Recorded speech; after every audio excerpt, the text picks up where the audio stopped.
اسے کرا لیتے ہیں جو تمہارے نبی کہیں گے وہ ہم اسے ماننے کے لیے تیار ہیں۔ یہ کون؟ یہودی کہہ رہا ہے۔ منافق بڑے مرے دل سے تیار ہوا، بارگاہ مصطفیٰ میں یہ دونوں لوگ پہنچے۔ مقدمے کی سماعت کے بعد اللہ کے مقدس رسول نے جو فیصلہ صادر فرمایا وہ یہودی کے حق میں تھا۔ منافق وہاں سے باہر نکلا، کہنے لگے ٹھیک ہے میرے نبی نے فیصلہ تو کر دیا ہے، لیکن ہم یہ چاہتے ہیں کہ یہ فیصلہ حضرت عمر فاروق کی بارگاہ میں ہو۔ دیکھیے جب خدا دین لیتا ہے تو عقلیں بھی چھین لیتا ہے۔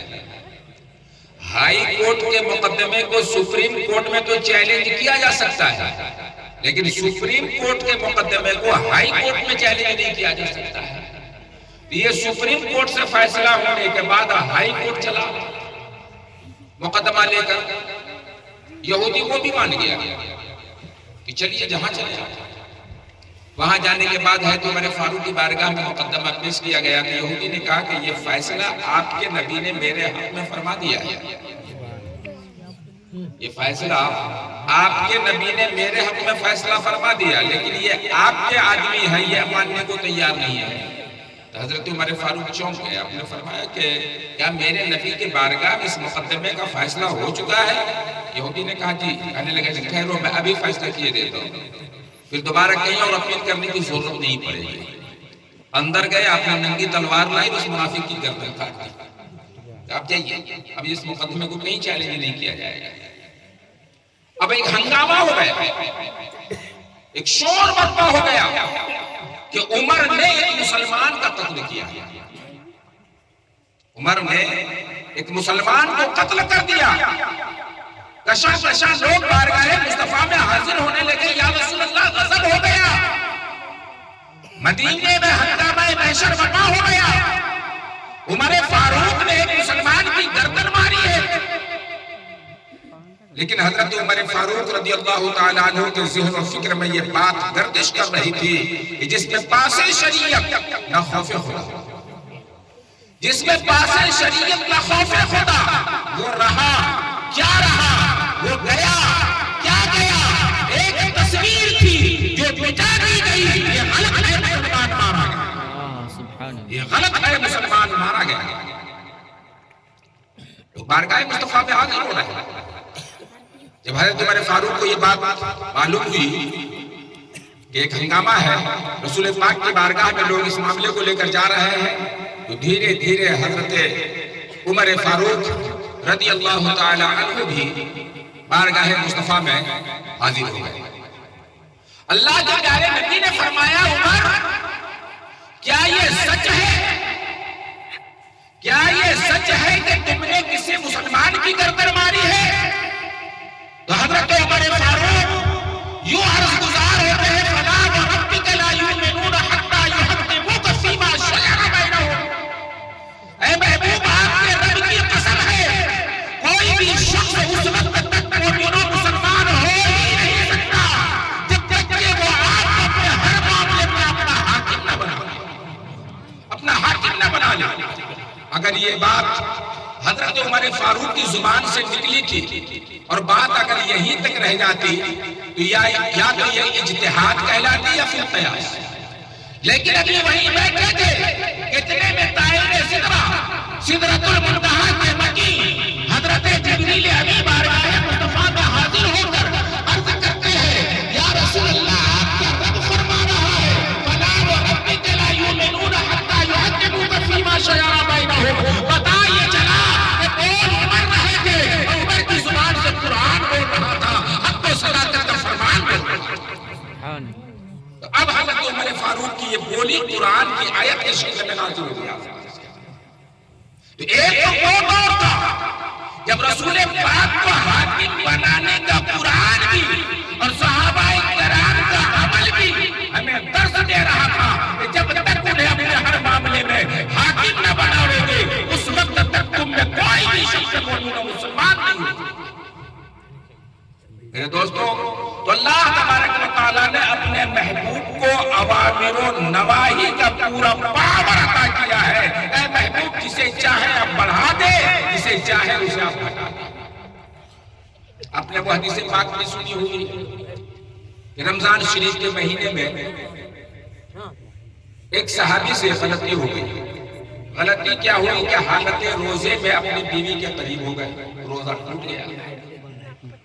احساس ہوا، بھاگے بھاگے بارگاہ مصطفیٰ میں حاضر آئے، یا رسول اللہ میں برباد ہو گیا، ہلاک ہو گیا، غلطی ہو گئی ہے، روزہ میرا ٹوٹ گیا۔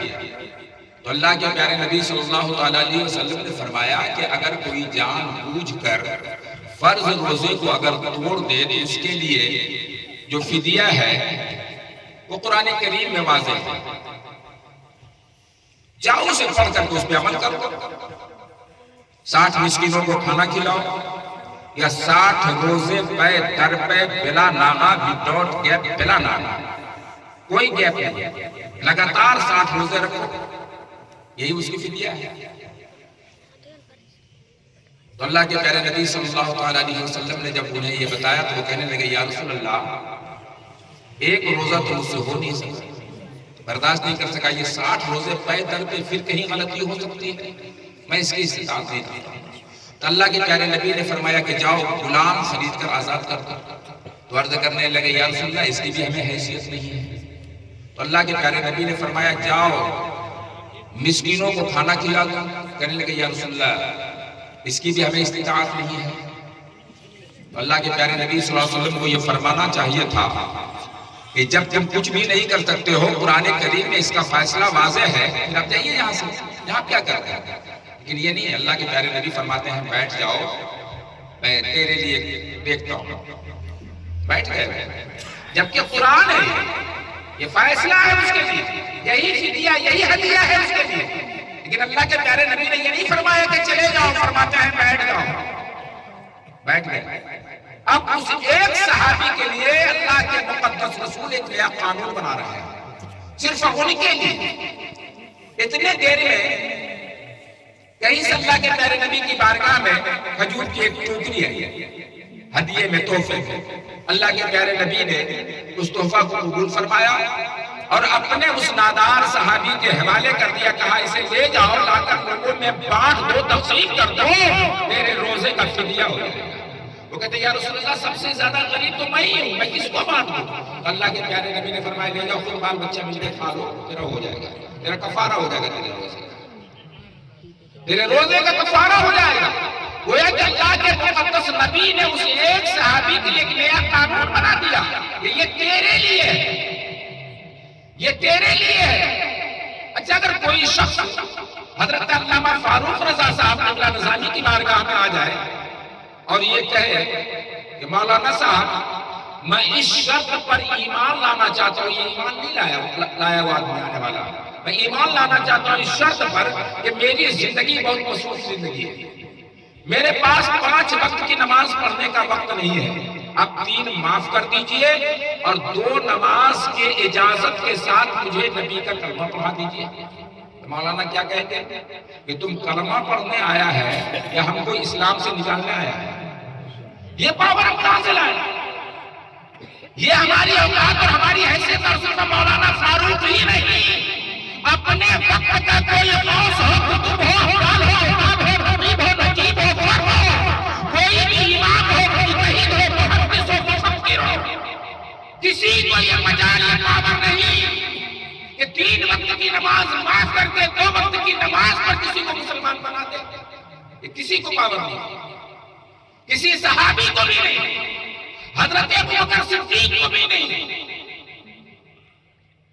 لیکن ایک شخص آیا رسول پاک کی بارگاہ میں، یا رسول اللہ میں اسلام لانا چاہتا ہوں، لیکن اس شرط کے ساتھ کہ 5 وقت کی نماز پڑھنے کے میرے پاس ٹائم نہیں ہے، میں صرف 2 وقت کی نماز پڑھوں گا، 3 وقت کی نماز کی معافی کے ساتھ مجھے کلمہ پڑھایا جائے۔ تو اللہ کے پیارے نبی نے فرمایا آؤ تیرے لیے میں نے 3 معاف کر دیا، آؤ میں نے تیرے لیے 3 معاف کر دیا۔ صحابہ کرام کی نورانی جماعت وہاں موجود ہے، حضرت ابو بکر صدیق بھی ہے، عمر فاروق بھی ہے، حضرت عثمان غنی، مولا علی، حضرت عبد الرحمن، حضرت طلحہ، حضرت زبیر، تمام بڑے بڑے اکابر صحابہ بارگاہ مصطفیٰ میں حاضر ہیں۔ وہ تو عرض کر سکتے تھے نہیں یا رسول اللہ نماز تو فرض کی ہے رب نے، آپ گھٹانے والے کون ہیں؟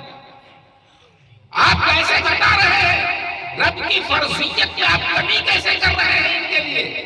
لیکن کسی صحابہ نے یہ جرأت نہیں کی، اس لیے کہ وہ جانتے تھے، اس لیے کہ وہ صحابہ یہ جانتے تھے کہ جس رب نے انہیں نبی آخر الزماں بنا کر دنیا میں بھیجا ہے، ان کو اوامر و نواہی کا مکمل اتھارٹی، مکمل پاور دے کر کے دنیا میں محفوظ کرایا ہے۔ یہ رسول جس کو جتنا دے وہ لے لے، اور جس سے منع فرما دے اسے وہ رک جائے۔ تو اللہ کے پیارے نبی نے 2 وقت کی نماز پر انہیں کلمہ پڑھا دیا، وہ مسلمان ہو گئے 2 وقت کی نماز پر۔ اور دیکھیں کتنا پاور ہے میرے مصطفیٰ کا۔ ایک شخص آیا کہنے لگے یا رسول اللہ میرے اندر 4 بیماریاں ہیں، 4 عیب ہیں، 4 عیب ہیں میرے اندر، اس میں سے ایک میں چھوڑوں گا، 3 کے کرنے کی مجھے اجازت دے دیں۔ اللہ کے پیارے رسول نے فرمایا وہ کیا ہے 4 عیب تیرے اندر؟ اس شخص نے عرض کیا کہ یا رسول اللہ میں جھوٹ بولتا ہوں، میں جھوٹا ہوں۔ پتہ یہ چلا کہ اس زمانے جاہلیت میں بھی جھوٹ کو سب سے بڑا عیب سمجھا جاتا ہے، میں جھوٹ بولتا ہوں۔ دوسرا بولا میں چور ہوں، چوری کرتا ہوں۔ بولا تیسرا بولا میں شرابی ہوں، شرابی پیتا ہوں۔ بولا چوتھا بولا میں بدکار بھی ہوں، بس اس میں سے میں ایک چھوڑوں گا، 3 کے کرنے کی مجھے اجازت ہے۔ اب بتائیے وہ اپنے زمانے کے کتنوں بڑا محدث رہے، مفکر رہے، کتنوں بڑے صحابی ہوں، کسی کو یہ پاور ہے؟ لوگ یہی نہ کہیں گے کہ تم گناہ چھوڑنے آئے ہو یا مجھے گناہ میں مکمل طور پر ڈبونے آئے ہو، تم مجھے برباد کرنے آئے ہو۔ ایک گناہ چھوڑ کر 3 گناہ کر کے تم مکمل مومن نہ بن سکو گے، اور میں تو سرے سے اسلام سے خالی ہو جاؤں گا۔ اس لیے یہ پاور میرے اندر نہیں ہے۔ لیکن ایسا ہی شخص رسول پاک کی بارگاہ میں آیا تو اللہ کے پیارے نبی صلی اللہ علیہ وسلم نے فرمایا جاؤ 3 تم کرو یا نہ کرو تیری مرضی ہے، صرف جھوٹ بولنا چھوڑو، صرف جھوٹ بولنا چھوڑو۔ یہاں بھی تو صحابہ کرام عرض کر سکتے تھے یا رسول اللہ گناہ 2 قسم کے ہیں، گناہ 2 قسم کے ہیں، ایک گناہ نگاہ شریعت کے عیب ہے اور ایک گناہ نگاہ شریعت کے ساتھ ساتھ نگاہ عالم میں بھی وہ عیب اور گناہ مانا جاتا ہے۔ جیسے نماز فرض ہے، اگر کوئی نہ پڑھے تو نگاہ شریعت میں یہ عیب ہے۔ رمضان شریف کا روزہ فرض ہے، اگر کوئی نہ رکھے تو یہ نگاہ شریعت میں عیب ہے۔ لیکن جھوٹ بولنا، بدکاری کرنا، چوری کرنا، شراب پینا نگاہ شریعت میں بھی اور نگاہ عالم میں بھی عیب شمار کیا جاتا ہے۔ اللہ کے پیارے رسول نے فرمایا صرف جھوٹ بولنا چھوڑ دو۔ عالم تصور میں اب سوال کریں، عریضہ پیش کرے بارگاہ مصطفیٰ میں کہ یا رسول اللہ یہ آپ کے غلام تو کچھ نہ کہیں گے، لیکن یہ اپنے وقت کے یہود و نصارہ کو جب معلوم ہوگا تو وہ کیا کہیں گے کہ یہ کیسے نبی ہے جو اپنے ماننے والوں کو گناہ کرنے کی اجازت دیتے ہیں۔ اس لیے کہ اب اگر وہ چوری کرے گا ہاتھ نہیں کاٹے جائیں گے، شراب پیے گا حد نہیں جاری کیا جائے گا، بلاکاری کرے گا اس کو سنسار نہیں کیا جائے گا، رجم نہیں کیا جائے گا۔ یہ کیسے نبی ہے جو اپنے ماننے والوں کو جو نگاہ شریعت میں بھی عیب ہے اور نگاہ عالم میں بھی عیب ہے ایسے گناہوں کی اجازت دے رہے ہیں، خاموشی اختیار کر رہے ہیں؟ جواب ملے گا میرے دیوانوں تم نے حکم کو تو سن لیا لیکن حکم دینے والی شخصیت کو تم نے نہیں دیکھا۔ میں نے حکم دینے سے پہلے اس کے کائنات حیات میں ایسا انقلاب برپا کر دیا کہ ایک گناہ سے توبہ کر کے میرے سامنے سے جائے گا اور گھر پہنچ کر کے 3 گناہوں سے یہ توبہ کرے گا۔ یہاں تو وعدہ کر لیا کہ یا رسول اللہ میں جھوٹ کو چھوڑ کے جا رہا ہوں، اب 3 گناہ کے کرنے کا شاہی فرمان لے کے جا رہا ہے، شاہی پروانہ لے کر کے جا رہا ہے۔ جیسے ہی شام ہوئی شراب کا خیال آیا، مان سوچا اگر میں ابھی شراب پیوں گا جھوٹ تو بولنا نہیں ہے، اس لیے کہ اپنے نبی سے وعدہ کیا ہے کل میں اگر میں کی قدسی صفتوں کو وہاں بیٹھے ہوں گے. اللہ کے مقدس نبی نے اگر مجھے پوچھ لیا کہ بتا تیری شام اور تیری رات کیسی گزری، کس منہ سے کہہ سکوں گا ان پاکیزہ لوگوں کے بیچ میں کہ یا رسول اللہ میں نے کل شام کو شراب پی تھی، اس لیے کہ جھوٹ تو بولنا نہیں. چھوڑ لیتے ہیں شراب پی، توبہ کر لیا شراب سے. اور تھوڑی سی رات ڈھلی، دل میں خیال آیا چوری کا، کہنے لگے نہیں یہ بھی نہیں ہو سکتا، اس لیے کہ جھوٹ تو بولنا نہیں. پیارے نبی صلی اللہ علیہ وسلم کی بارگاہ میں کل جب میری حاضری ہوئی، اللہ کے پیارے نبی فرمائیں گے کہ بتا تیری رات کیسی گزری. کس منہ سے کہہ سکوں ان پاکیزہ لوگوں کے بیچ میں کہ یا رسول اللہ میں نے چوری کی ہے، میں نے بدکاری کی ہے. ایسے ہی ایک ایک کر کے تینوں گناہوں سے گھنٹہ 2 گھنٹے کے اندر اس شخص نے توبہ کر لیا ہے. گویا کہ پیارے مصطفیٰ کی نگاہ نبوت میں جب ان کی طرف دیکھا تو اس کی کائنات حیات میں ایسا انقلاب برپا ہو گیا کہ میرے نبی نے اپنے سامنے ایک گناہ سے توبہ کروایا اور گھر جاتے جاتے وہ تمام گناہوں سے توبہ کر کے نیک اور صالح مومن بن کر صبح کے وقت جب بارگاہ مصطفیٰ میں حاضر آتا ہے، اللہ کے مقدس نبی مسکراتے ہوئے فرماتے ہیں بتا نوجوان تیری رات کیسی گزری ہے. وہ عرض کرتے ہیں یا رسول اللہ آپ نے تو ایک گناہ سے توبہ کروایا تھا، لیکن آپ کے غلام نے تمام گناہوں سے توبہ کر لیا. گویا کہ اس کی حیات بدل گئی ہے، اس کی ذات میں اس کی زندگی میں ایک انقلاب برپا ہو گیا. اب کچھ لوگ ایسی حدیثوں کو دیکھ کر یہ کہتے ہیں کہ یہ حدیث ضعیف ہے، لیکن ضعیف نہیں. اس حدیث کے بارے میں اور جو پہلی حدیث میں نے بیان کی ہے حضرت امام مسلم اور حضرت امام بخاری کی شرط کے مطابق یہ حدیث صحیح ہے اور صحیح ہے. اور جتنے اس کے راوی ہیں سب کے سب ثقہ و پرہیزگار ہی نہیں بلکہ سب کے سب اپنے وقت کے مجتہد بھی ہیں اور محدث بھی ہیں اور فقیہ بھی ہیں. اس لیے یہ دونوں حدیثیں صحیح ہیں. تو اللہ تبارک و تعالیٰ نے اپنے محبوب کو اختیار کلی عطا کر کے دنیا میں مبعوث فرمایا ہے.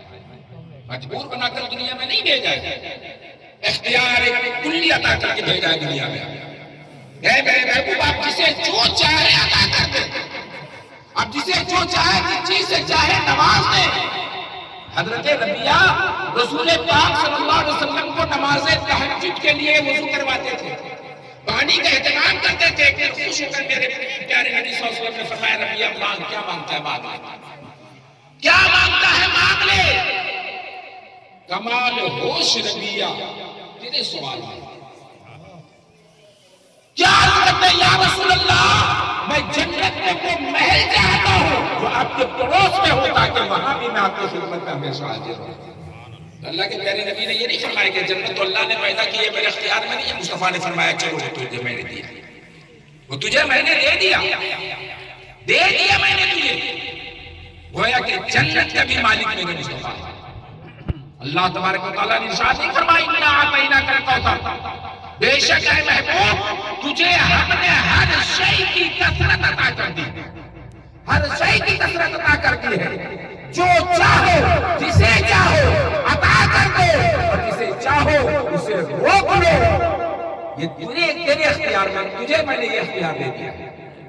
اور کل کوثر کے مطلب کل کوثر، کسی نے کہا یہ کوثر، کسی نے کہا حوض کوثر ہے، کسی نے کہا نہر کوثر ہے، کسی نے کہا کہ کوثر علم تفسیر کا صیغہ ہے اور یہ ہر شے کی کثرت پہ یہ آیت دلالت کرتی ہے. تو پروردگار عالم نے اپنی قدرت کاملہ اور حکمت بالغہ سے اپنے محبوب کو ہر خیر کی کثرت عطا کر دی ہے. اللہ نے چاہے وہ امت کی کثرت ہو، علم کی کثرت ہو، جود و نوال کی کثرت ہو، جاہو جلال کی کثرت ہو، مرتبے اعلیٰ مرتبے کی کثرت ہو، ہر چیز کی کثرت اے محبوب ہم نے تجھے عطا کر دی ہے. جانتے ہیں کہ ایک مرتبہ حضرت بایزید حضرت شیخ ابو الحسن خرقانی سے ان کے مرید نے پوچھ لیا کہ حضور ایک بات سمجھ میں نہیں آتی ہے. کہنے لگے وہ کیا ہے؟ کہنے لگے کہ اللہ کے پیارے نبی فرماتے ہیں کہ میں نے ابھی اپنے رب کو نہیں پہچانا جیسا کہ پہچاننے کا حق ہے. اور حضرت بایزید بستامی کہتے ہیں کہ میں نے اپنے رب کو پہچان لیا جیسا کہ پہچاننے کا حق ہے. ایک ولی کہے کہ میں نے پہچان لیا جیسا کہ پہچاننے کا حق ہے، اور خالق کائنات میں جن کو مالک کائنات بنا دیا وہ نبی یہ فرماتے ہیں کہ میں نے اپنے رب کو نہیں پہچانا جیسا کہ پہچاننے کا حق ہے۔ تو حضرت خواجہ ابوالحسن خلقانی مسکرائے اور کہنے لگے کہ جس کی جتنی اونچی اڑان ہو، ایک 2 منزلے والا مکان ہے اور ایک 1000 منزلے والا مکان ہے، جو 2 منزلے والا مکان پہ چڑھ رہا ہے، ایک پہ چڑھا دیکھا ابھی چھت ہے، دوسرے پہ چڑھا آسمان نظر آیا بولا پہنچ گیا، اور جو 1000 منزلے والے مکان پہ چڑھ رہا ہے وہ ایک پہ گیا تو ایک باقی ہے، ایک پہ گیا تو ایک باقی ہے، دوسرے پہ گیا تیسرا باقی ہے، تیسرے پہ گیا چوتھا باقی ہے، چڑھا تو چڑھتا چلا گیا، بڑھا تو بڑھتا چلا گیا، چمکا تو چمکتا چلا گیا، دمکا تو دمکتا چلا گیا، مہکا تو مہکتا چلا گیا، اتنا چڑھا، اتنا بڑھا، اتنا بلند ہوا کہ قرآن کریم میں رب ذوالجلال اعلان فرمانے لگا، فَنَا فَتَدَلَّا وَكَانَ قَابَ قَوْسَيْنِ أَوْ أَدْنَىٰ، میرا محبوب مجھ سے اتنا قریب ہو گیا جتنا کہ جو کمانوں کے فاصلے میں قریب ہونے میں جو فاصلہ رہتا تھا، میرا محبوب مجھے اتنا قریب ہو گیا۔ اللہ تو 1000 منزلے پہ چڑھنے والے اور ہوتے ہیں اور 2 منزلہ پہ چڑھنے والے اور ہوتے ہیں۔ تو پروردگار عالم نے تمام تر مرتبوں کا وہ اعلیٰ درجہ، وہ اعلیٰ رتبہ اپنے نبی آخر الزمان کو عطا فرما دیا۔ ابھی علامہ نثار احمد جامعی صاحب اپنے کلام میں یہ بتا رہے تھے کہ یوں گئے مصطفیٰ اور یوں پلٹ کر آئے کہ زنجیر بھی ہل رہی تھی، بستر بھی گرم تھا اور وضو کا غسالہ بھی رہا، اور اللہ نے اپنے محبوب کو بلایا کس لیے تھا؟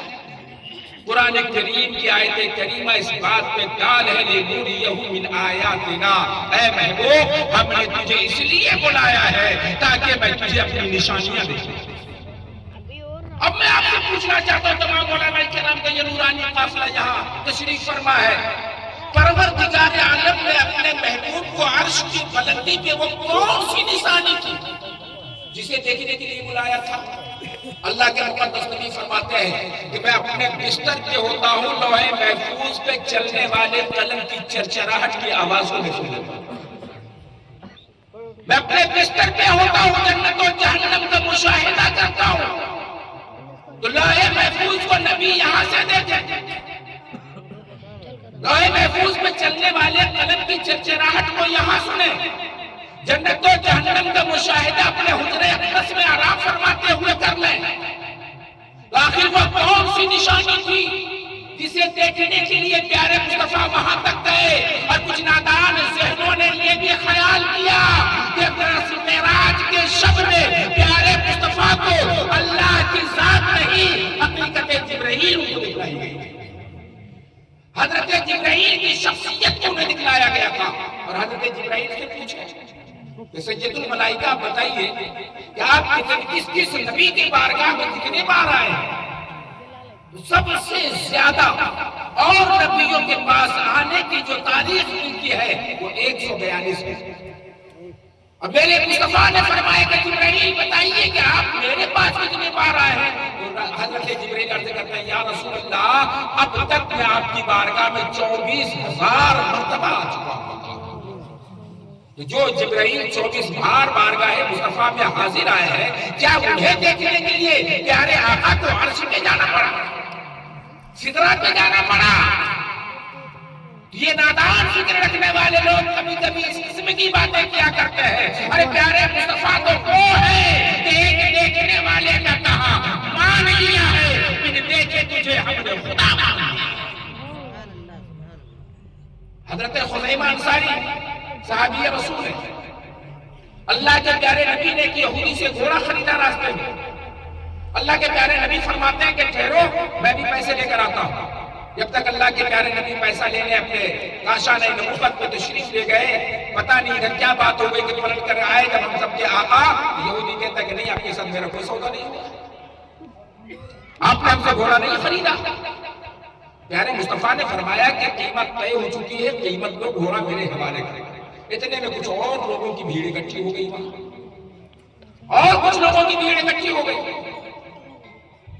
تو جو بھی کہتے ہیں کہ یہ پیارے نبی ہے، اللہ کے آخری نبی ہے، یہ سچ بولتے ہیں، جھوٹ نہیں بولتے.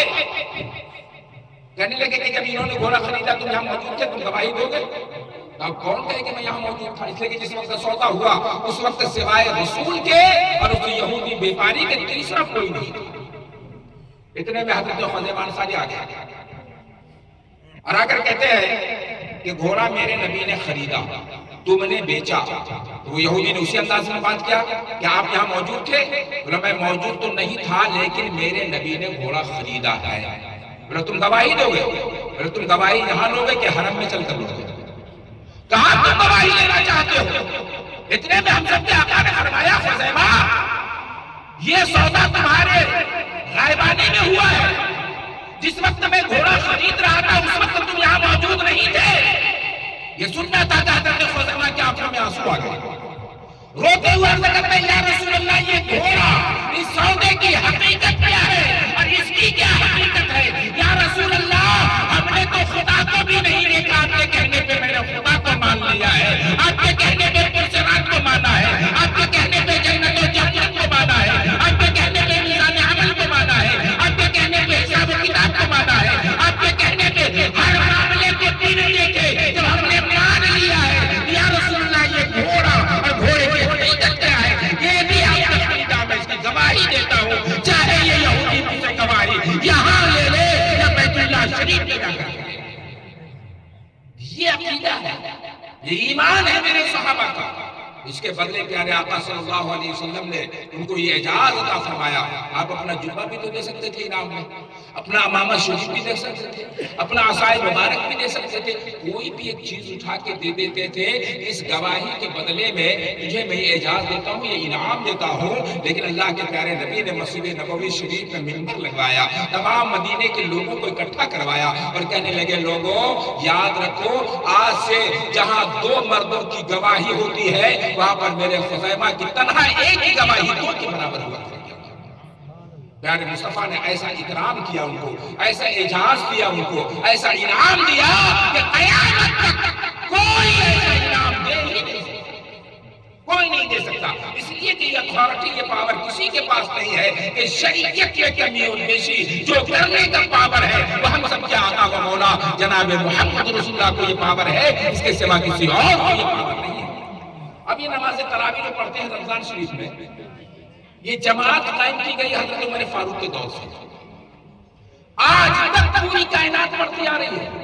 غوث نے، قطب نے، ابدال نے، اوتاد نے، نقیق نے، نجیب نے، فرد نے، سب نے پڑھا. صحابہ کرام نے یہ جماعت سے نماز پڑھی ہے تراویح کی. لیکن جب سے اب تک 1400 سال کا عرصہ ہو گیا نماز تراویح کی جماعت واجب نہیں ہو سکی، واجب نہیں ہو سکی. نہ جماعت سے پڑھنے کے بعد گنہگار ہوگا آدمی، اگر پڑھیے تو زیادہ ثواب ہے، تراویح پڑھیے تو آپ کو ثواب، اب گنہگار نہیں ہوگا. اس لیے کہ یہ حضرت عمر فاروق نے قائم کی ہے. اور پیارے نبی صلی اللہ علیہ وسلم ایک دن تراویح کی جماعت تو قائم ہوئی تھی لیکن آپ کبھی تشریف لاتے کبھی تشریف نہ لاتے. صحابہ کرام نے عرض کیا یا رسول اللہ، بولا ہاں میں سمجھ گیا رات کو تم لوگ میری جماعت میں آنے کے انتظار کر رہے تھے، میں اس لیے نہیں آیا کہ اگر میں آتا تو کہیں ایسا نہ ہو کہ یہ جماعت تیرے لیے واجب ہو جاتی. اس لیے میں نے کبھی جماعت پڑھی ہے کبھی میں نے اسے ترک کیا ہے. ایک مرتبہ اللہ کے پیارے رسول نے فرمایا لوگوں اللہ نے تم سب پہ حج فرض کر دیا. ایک صحابی نے کہا یا رسول اللہ کیا ہر سال، کیا ہر سال؟ اللہ کے پیارے نبی خاموش ہے. پھر عرض کرتے یا رسول اللہ کیا ہر سال حج ہمارے اوپر فرض کیا گیا؟ اللہ کے پیارے نبی نے کوئی جواب نہیں دیا. تیسری بار جب انہوں نے عرض کیا یا رسول اللہ کیا ہر سال ہمارے اوپر حج فرض ہے؟ تو پیارے مصطفیٰ فرماتے ہیں اگر میں ہاں کہہ دوں، اگر میں ہاں کہہ دوں تو ہر سال فرض ہو جائے، اگر میں نہ کہہ دوں تو ہمیشہ کے لیے حرام ہو جائے. یہ پاور ہے پیارے آقا جو رب نے انہیں عطا کیا. اگر پیارے آقا ہاں کہہ دیتے تو ہر سال حج فرض ہو جاتا، اور اگر نہ کہہ دیتے تو ہمیشہ کے لیے حرام ہو جاتا. یہ اختیار ہے پیارے مصطفیٰ کا. وَمَا آتَاكُمُ الرَّسُولُ فَخُذُوهُ وَمَا نَهَاكُمْ عَنْهُ فَانْتَهُوا. تو میرے رسول تجھے دے اسے لے لو اور جسے منع فرما دے اسے تم رک جاؤ.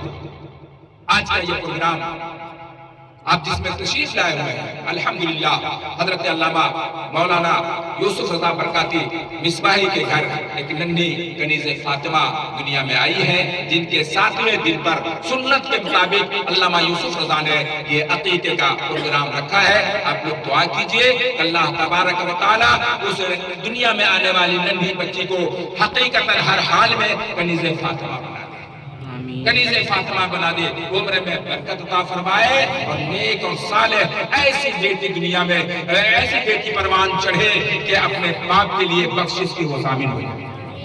ویسی بھی بیٹیاں والدین کے مغفرت اور بخشش کے لیے ضمانت رکھتی ہیں۔ بیٹیاں رحمت ہے گھر کے لیے، بیٹیاں آتی ہیں تو برکت لے کر کے آتی ہیں، اللہ کی رحمت لے کر آتی ہیں۔ پیارے مصطفیٰ جان رحمت صلی اللہ تعالیٰ علیہ وسلم نے بیٹیوں سے بڑا ٹوٹ کر پیار فرمایا ہے، اور آپ نے فرمایا کہ جن گھر میں بیٹیاں آتی ہیں وہاں اللہ کی رحمتوں کا نزول ہوتا ہے۔ اللہ تعالیٰ خیر کا معاملہ فرمائے، ہم سب کو صراط مستقیم پر چلنے کی توفیق عطا فرمائے۔ سبقت لسانی میں اگر کوئی الفاظ نکلے ہوں گے تو آپ سب کو حاضر جان کر اعلانیہ طور پر استغفار پڑھتا ہوں، آپ لوگ بھی میرے ساتھ پڑھیے، استغفر اللہ ربی من کل ذنب واتوب الیہ۔ ایک مرتبہ کلمہ طیب پڑھ لیجیے، لا الہ الا اللہ محمد رسول اللہ صلی اللہ علیہ وسلم، اشہد ان لا الہ الا اللہ واشہد ان محمدا عبدہ ورسولہ وما علینا الا البلاغ۔ السلام علیکم ورحمۃ اللہ تعالی وبرکاتہ۔